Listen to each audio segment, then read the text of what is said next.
নমস্কার। আজ 25শে বৈশাখ, কবিগুরু রবীন্দ্রনাথ ঠাকুরের জন্মদিন।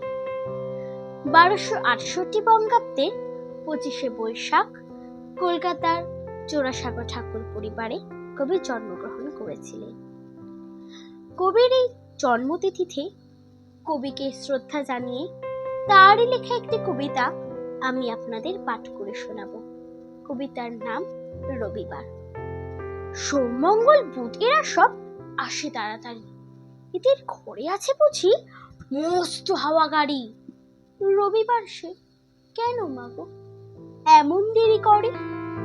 ধীরে ধীরে পৌঁছো এসে সকল বাড়ির পরে। আকাশ পারে তার বাড়িটি দূর কি সবার চেয়ে, সে বুঝি মা তোমার মতো গরিব ঘরের মেয়ে। সোমমঙ্গল বুধের খেয়াল থাক পারি জোর নেই, বাড়ি ফেরার দিকে ওদের একটুও মন নেই।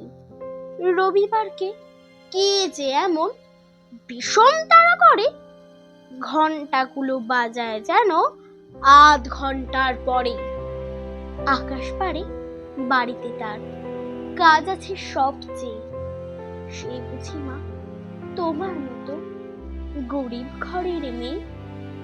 সোমমঙ্গল বুধের যেন মুখগুলো সব হাড়ি, ছোট ছেলের সঙ্গে তাদের বিষম আড়াআড়ি। কিন্তু শনির রাতে শেষে যেমনি উঠি জেগে, রবিবারের মুখে দেখি হাসি আছে লেগে।